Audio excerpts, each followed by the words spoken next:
Really, how do we mobilize and support the social innovators and youth of the world to achieve global goals and create peace on earth by 2030? I'd love to hear from both of you, your perspective.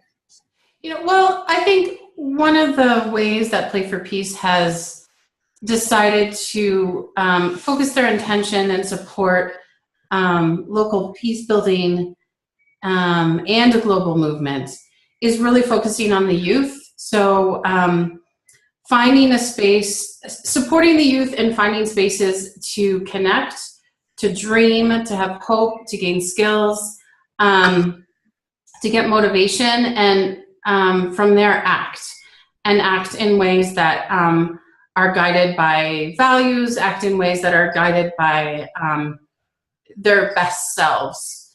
That's something that, Craig has taught me a lot about, as well as, always trying to be our best selves. And I think that through not offering solutions, but offering hope and inspiration and support to young people around the world, they will find their own solutions, ones that make sense to them and ones that will help us all lift up and, create a more peaceful world. Thank you. And how many clubs right now, speaking of the vastness of growth that Play for Peace has been, how many clubs now in how many different countries? Oh, no. Sure. So we're at 65 clubs in 19 countries. So we have a large presence in definitely India and Southeast Asia. We have a few clubs in the continent of Africa. We do some work in North America and definitely Central America as well. So that's the scope of the work that we do. Fabulous. Bravo. Be great to hear from you, Craig, your answer to this question too. You're talking to a guy with a little bit of a head injury from 22 years ago. Could you just say it one more time? Sure. How do we mobilize and support the social innovators and youth of the world to achieve the global goals and create peace on earth by 2030? Well, I think I said earlier, you have to have the belief that can happen 2030. You have to be passionate about that. You have to see the light at the end of the tunnel. And it looks always a little darker than we give it credit for, but our work is shedding a lot of light. And that light has to go into organizations, into individuals, communities, families. And I really think it's about getting all of our grassroots initiatives around the world together and really bringing them together. Because we're all so busy with our own nonprofits, we don't have time to collaborate like we should be. The work you're doing right now, you're taking valuable time out of your day to do this for us. This is so neat for us. We need to do this. We need to be grassroots, non-hierarchical, and direct action. We need to have action. And I think that's what the Compassion Games and Play for Peace does so well. People need to see us. My family had no idea what I did for a living. Well, not that I ever got paid, but they had no idea what I did for a living until they did it with me. And then they said, oh, that makes total sense. And I do feel good. I feel like at peace, because when you play, you're at peace. When you're just playing, you lose time, you lose consciousness. It's just beautiful. We need to get people there through all the different ways. We need to celebrate all of our gifts, and I would love to see that. I'd love to see us get a real big champion, like a Bill Gates type guy, a Warren Buffett. They've put money into Africa, huge money. Sheldon Adelson, a Republican, but he funds my brother at UCLA Hospital, $25 million a year. I think it's always good to have a little money, just in case you need it to get something to eat, for example. So I would love to see us get a champion, create that alignment, stay transparent. I think we work so hard in Play for Peace to do that. When people say to me, can we use this? I'll do a workshop and they say, can we use this? I said, why wouldn't you use it? So, well, some people get uptight that we're stealing your program. No, it's for steal it. Matter of fact, I'll give you money to take it. I want you to celebrate it and use it. And does it work? And then talk to me how it worked or didn't work, and how can I help you, support you in making this a world-class initiative. And that's what we're looking at. A world-class initiative will bring peace, I believe. I believe. And we got to believe it. We can do it in 12 years, regardless of the forces of evil. You know, because if you don't fight evil, you become it. And if you don't change it, it'll change us. So we're doing the work to fight evil and to make sure evil doesn't change us. And we got a lot of good examples of evil in our government right now. So it just makes us better. We'll get better at this.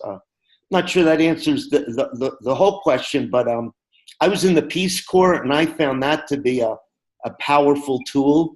I've seen kids sneak from the West Bank past the Israeli border to meet me at the West Jerusalem YMCA to do a workshop. They risked going to jail. And when I talked to these Palestinian Muslims, I said, do you want to talk about it? I said, Craig, what do you want to talk about? I said, well, tell me about how you do that. They said, Craig, we wanted to be at the workshop. Sneaking through a border is nothing. This is the level of people that are out there that we need to harness. And they're in the West Bank. Those are some incredible, and we've got the people. They're ready to go. I hope we can be part of this this incredible quantum leap. Incremental leaps are great. We're ready for the quantum leap. And I think that's what you're talking. 2030 is a quantum leap for me. And we're ready to take the quantum leap. Even though I'm in a wheelchair, I can do it. I can do it. I can't dunk a basketball, but I can do a quantum leap. Yeah. Wow. Absolutely. Gosh. Summer whispered in my ear. He says, he sounds like you. He was. Yeah. All of our content is Creative Commons license. We encourage people to take it and do whatever they can with it to let us know. I mean, Craig, you and I are cut from the same cloth. Yes, you are. Oh, I am so impressed, Craig. That is so sweet. My gosh, of course. And exactly what you're saying is what motivated us to create this idea of a synergized impact network exchange, because more good in the world, that's great, but that's not enough. We really need to synergize what we're doing in ways we haven't seen before.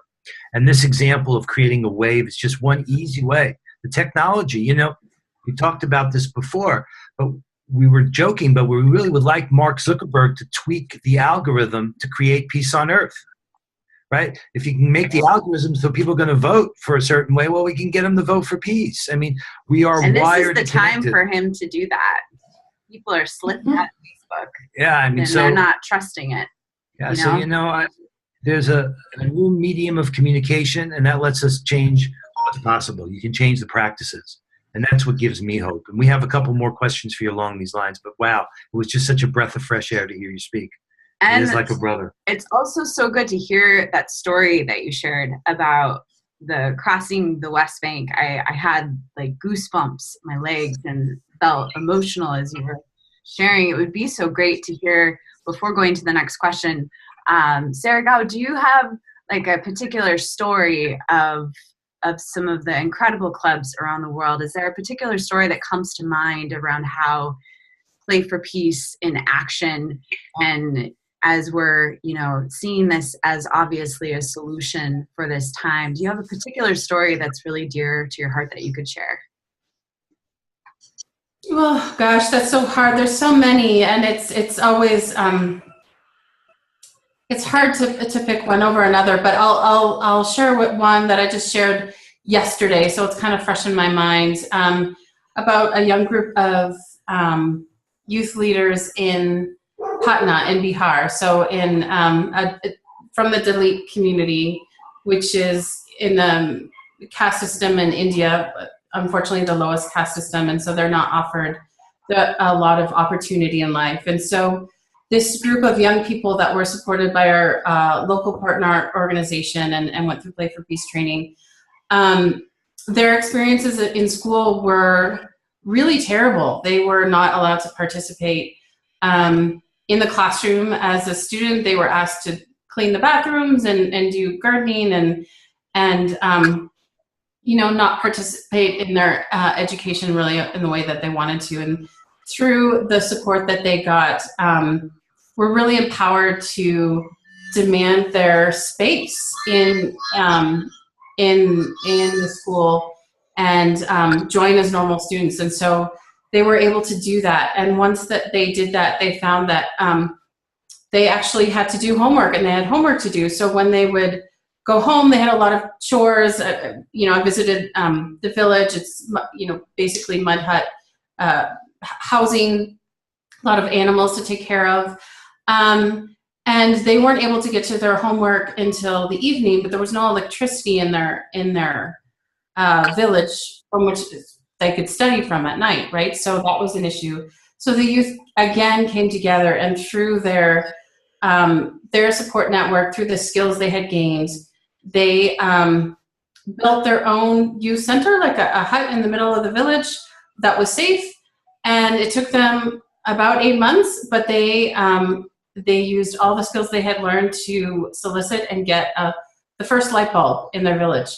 Wow. So their youth center was right in the center of the village, had a light bulb. It was space where it had this whiteboard, space where they can learn and support each other and grow and look towards their futures. And what happened after that was amazing. It was some of the mothers who never had the opportunity to learn to read and write in their lives. And they saw the youth and what they were doing and the excitement that they had and the confidence that they had.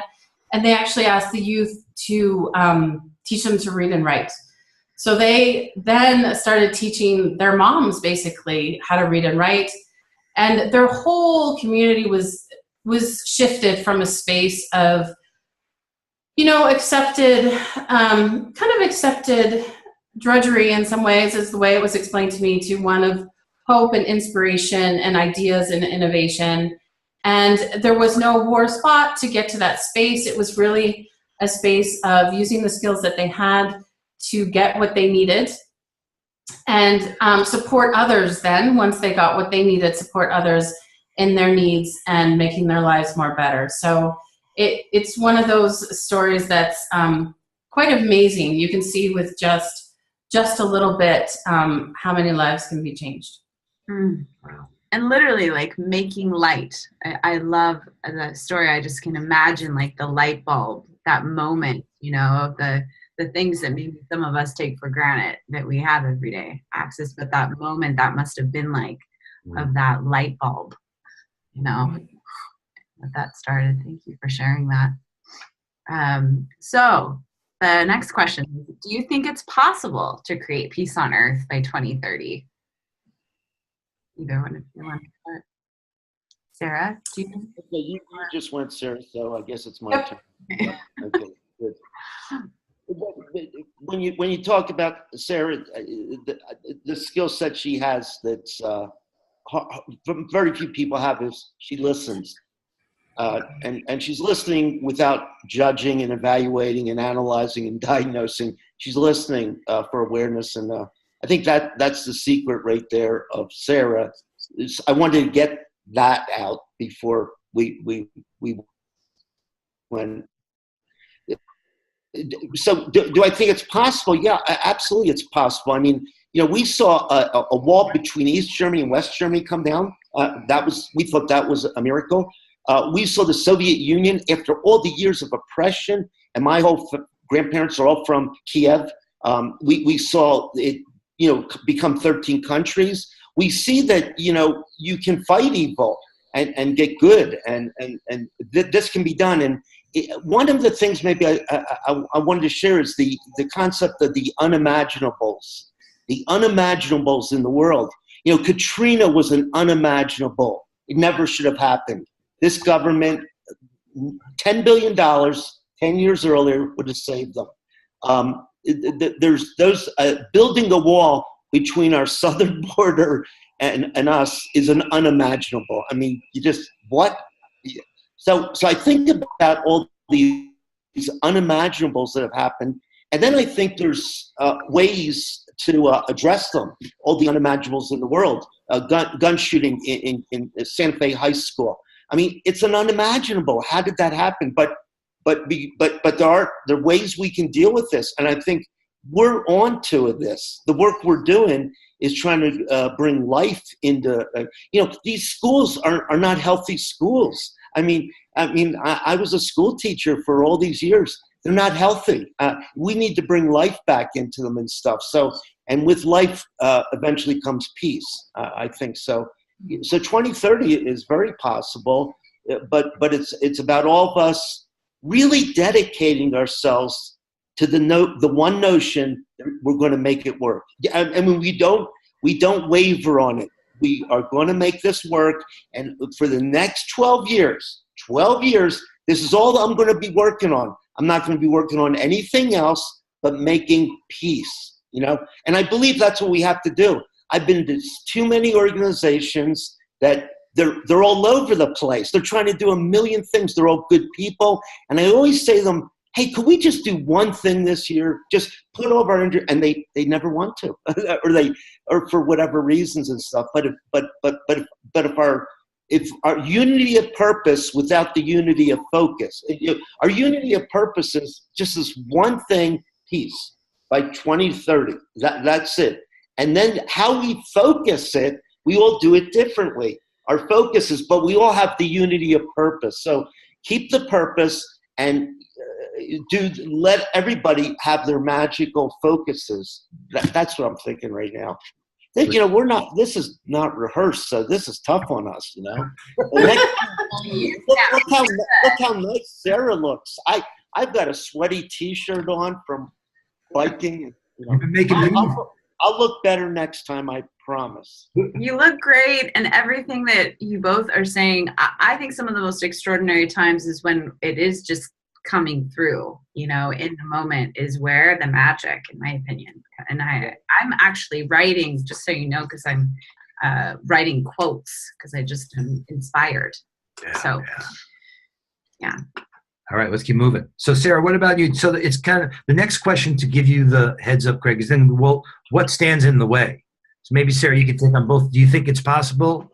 And if not, or if so, what stands in the way? Yeah. So again, I think I have this deep-seated need to believe it is possible. So I'll stand by that. I think that, having dedicated so many years already towards peace, and seeing the power, seeing the miracles that can happen. I mean, Craig talked about things that were unthinkable, kind of unthinkable negative things that have happened, but there's a lot of unthinkable miracles that have happened as well. And I think that choosing that path and choosing one of hope that's where it has to start from. So yes, I think it's possible. And I think the only way it's possible is if we all believe it's possible. So that's one, I think, and the obstacles, I mean, turning that around, not having hope is one of the main obstacles. I mean, Israel's been coming up, several times in this conversation, but when I was with Craig there, we were there in 2014, right after kind of the last, the war broke out there. And we were working with peace builders who had been working in the region for 20 years. And to be frank, we're exhausted. And we kind of asked them, is this, do you want to be doing this? And you want to be doing a play workshop? I mean, is this the right time and space for you? And the answer was overwhelmingly yes, because the only thing that'll lift us back up is joy and connection and inspiration, because that's all we've got, right? Like that's what's going to help us keep going. But the other thing that kind of struck me was, the also strong feeling that a lot of them would not see peace in their own lifetimes. And I certainly respect that point of view and that perspective. It's, I have not lived, I live in a conflict region now for 17 years, but my life experiences have been different. But I just wonder if we all actually do believe that it is possible, how that can change. So, one thing is hope. I think lack of hope can be an obstacle, a major one. And then I think collaboration. I mean, I've joked with all of you about, being compulsively collaborative. That's kind of our working model. And I think that many structures, funding structures, culture, personal ego, all these things kind of push us to want to be competitive, to be the best, to be the only, to have the solution. But I do believe we need to really question that and push against that and look to collaboration, cooperation, and understanding that as much as I am passionate and I believe 100% in my heart in Play for Peace, I don't think Play for Peace can do the job I want to see done on its own. It can only work in combination of a network of people who are working their own magic, using their own skills and talents to work to unity of purpose. Diversity of focus, unity of purpose. Beautifully said. There you go. It's the answers. Let's get to work then. Yeah.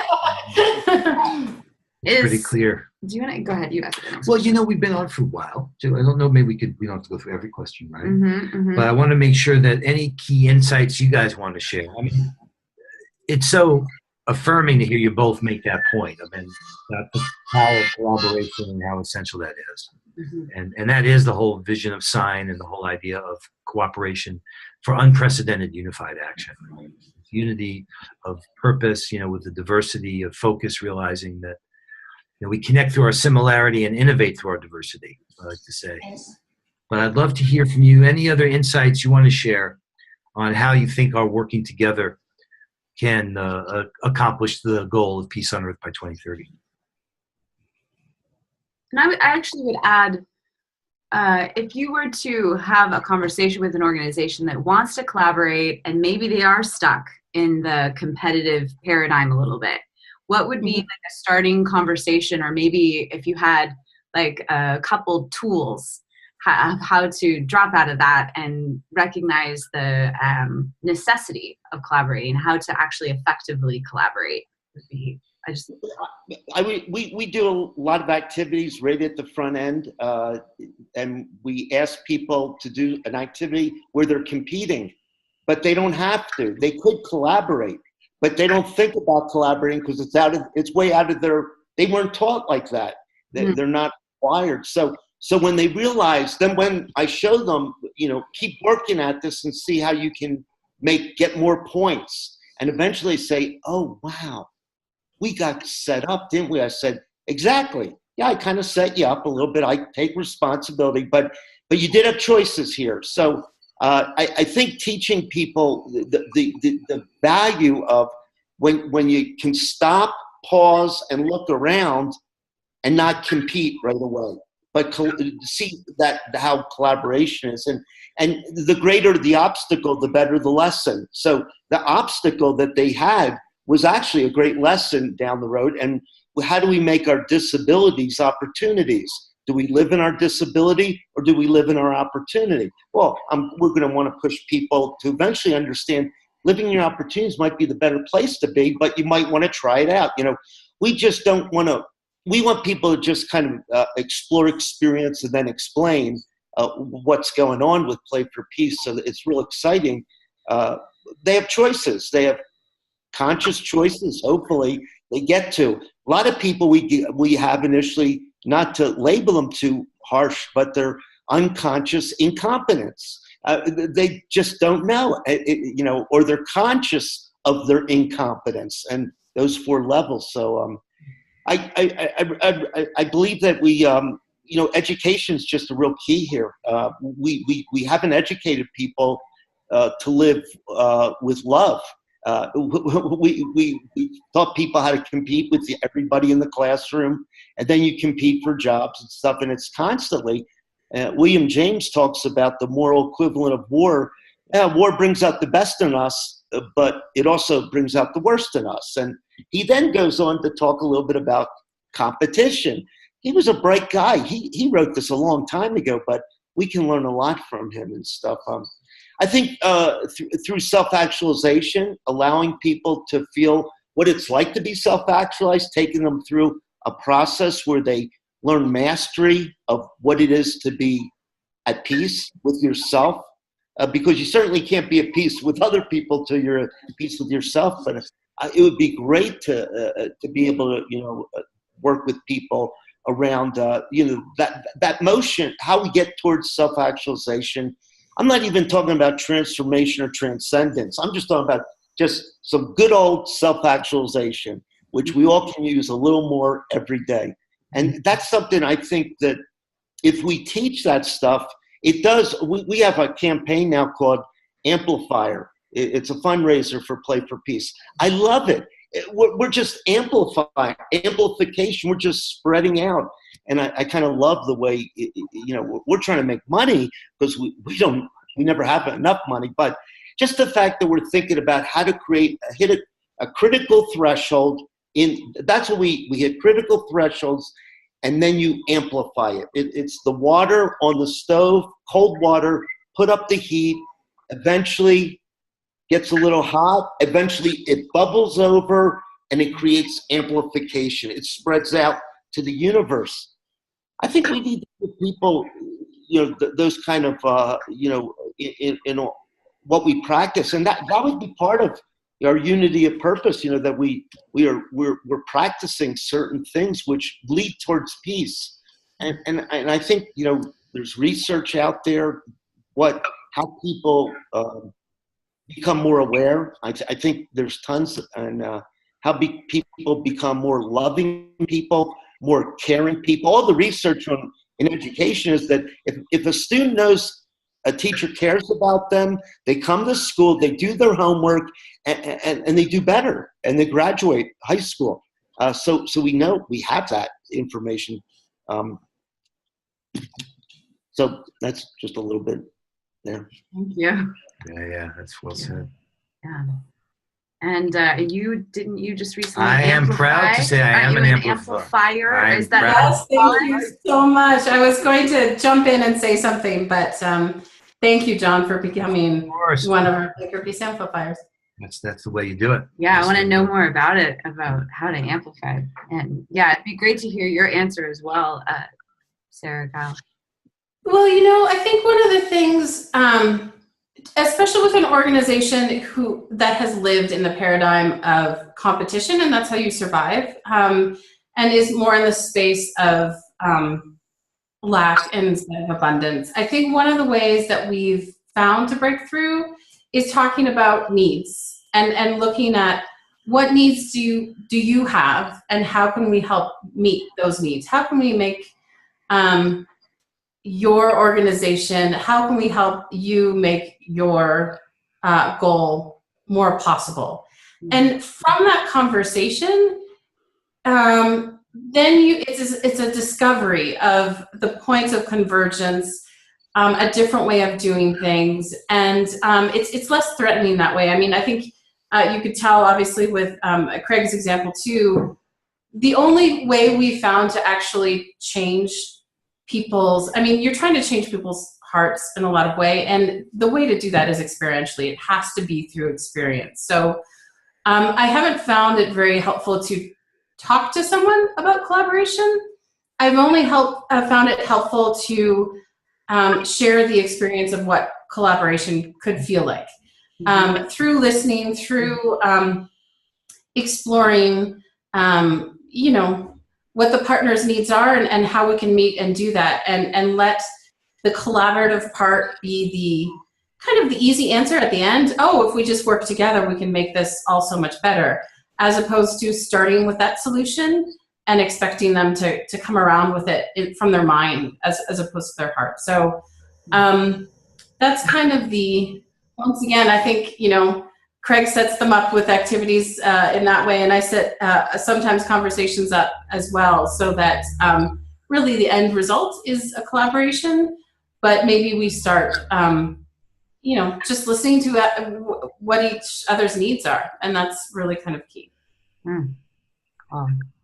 It'd be great to, one of the things with this summit is if there is a tool or some kind of experience maybe that we can share with the participants of this summit from Play for Peace, maybe an example of a game or something like that. Just thinking that would be a wonderful thing that we can add as a link under, if you think of anything, or maybe you have an example that you're thinking right now that you can mention an example of how to step into collaborative. Yeah, think about it. Well, one of the things that is amazing we do an activity. It's a simple activity, but what happens is some people get it and some people don't. And then I just gently say, well, if you get it, what are you going to do with it? And then some people will stay by themselves and just revel in the joys of I've got it and you don't. Then some people will cross the line and say, well, let me teach somebody. So then they start teaching others. And then the people that get taught, then they start teaching others. And it's just this amazing phenomenon. And then I do my research. I'll get them in a circle. I'll say, okay, are you ready now for the important part, the research? Step forward if you taught somebody how to do this activity. Great, step forward. Step forward if somebody taught you and then you taught somebody else. So then we start realizing just the beauty of it, that we all can become teachers, we all can become learners. Some of us won't get it right away, but that's all right. That's our job, to help support them and figure out what their needs are. See, they weren't getting needs met because they're not so kinesthetic. Their kinesthetic intelligence just wasn't so high. They were more spatial intelligence. So we were actually, if we teach them spatially, they'll get it right away. So we teach them different ways people learn, and it's always. But as Sarah said, once you find somebody's needs, the sky's the limit. Gosh, once you figure out what their needs are, they become lifetime learners, and then teachers, facilitators, coaches, and then ultimately we want our people to be self-directed. People have to be self-directed. You have to go out on your own and do the work. And that's when, when I get to a coffee shop and I'm typing and somebody says, God, Trump's really a great president. I said, oh, that's interesting. Tell me more about the president, because he's the president of the United States, I would love him to do the best job possible. But can you tell me some of the things he does well? So how do you start then being self-directed and teaching and learning together? So do you want to show the finger waggle? I know which one you're referring to. You want to show the finger waggle? Can we do it? Like this. Wait, what did you say? What is it called? I call it a double finger wiggle, and most people have done it, but so many people. There you go. See, you're a lifetime learner. I don't know how to do it. I'm a lifetime learner because I can do that. Well, that's what you say to somebody. She's going to teach me. Okay. I'm going to teach you. Start like this, and then your middle fingers come down, right. And then you twist. Ah. Oh, almost. So you keep those fingers connected, okay, right? And the only thing that moves is you just are twisting. Oh, help me! It's okay. Oh God! I'm lost. I'm lost. I lost the finger somewhere. Wow. Okay. You're doing great, actually. You're almost there. You're very close. You just drop these fingers. Yeah, keep these here. Okay. And now you're gonna twist. Yes, and then these. And then there, you did it. You got it. Woo! I don't know what I did here. Yeah. Oh God. But what happens is once you become a learner, then I say get with a partner, and then you do a double with a person, and then you get in a big circle and you do it. So now we're all connected. We've all learned a skill. Yeah. Half the group generally doesn't know it, but they can get it with a lot of support. And and I'm watching as how you're supporting. And I would say later in the day, hey, can you support other people like you did earlier in today? Because that was really magnificent support. Would you be able to do that? And you say, well, Craig, I don't know what I did. I said, well, just do the same thing. I'm not sure what you did either. So yeah. But that would be a activity. We have just way too many activities. I love it. And I just a little reflection on that experience too. It's like I suddenly felt more connected to you and more You know, it like brought me more here. It's interesting, just from a little experience of taste of sharing and the power of that. Yeah. And I would say that, doing this activity is kind of just to get people thinking together and teaching and supporting. You were very hands-on with John. You were grabbing his hands and moving him. You never see that. Really? Almost never, I should say. Yeah, you always see people from a distance trying to educate as opposed to the human touch. Yeah, and the human touch works so much better. Yeah. But so we talk about that in our reflection, and we talk about needs for the rest of the day. Is the human touch going to be part of our workshop? And people say, it sounds like a winner. I said, okay, well, let's do it then. I said, it'll be a little touchy-feely. I'm not sure whether it'll be more touch or more feel, but we'll figure that out. So, but that was great to watch how you supported John there. Yeah. Fabulous. You guys are so good at this. My gosh. Yeah. This is what it's about. I mean, they say the knowledge of knowledge compels, right? Mm-hmm. So once you know that, you can't ever deny that you know that, and that's where there's such power in what you're doing. The simplicity is really masks the profound impact it can have. Mm-hmm. I'm not surprised that you guys have produced the results you do. Cool. Yeah, I would just say if there's any last sharings or insights that you want to share to the audience in this Peace Wave Summit, it'd be great to have some last words, thoughts. I just like to say that, for all of us that are working towards peace, and I hope that that's a growing movement, and I feel that it's a growing mass of people and organizations and institutions, make sure please bring the joy into it. I think that peace is serious business, but to do this serious work, we have to have the heartfelt connection, and we have to listen, we have to find the joy. And I think through those things, that's how we're going to really make the difference, because peace isn't one of those things you have to walk the talk. There's no other way to go about this. And I think that no kind of academic or a kind of business model can replace what is actually just the hard work and the practice of the skills that you hope others are also, going to share and follow. So just, joyfully find your way and bring your passion to peace. And, every time that you do an act of kindness, participate in the compassion games, play with others with intention to bring peace and joy, you're making the world a little bit better. So just to encourage everyone to join in the way that they can. And we can't wait for it. Yeah. Beautifully said. Greg. Thank you, Sarah.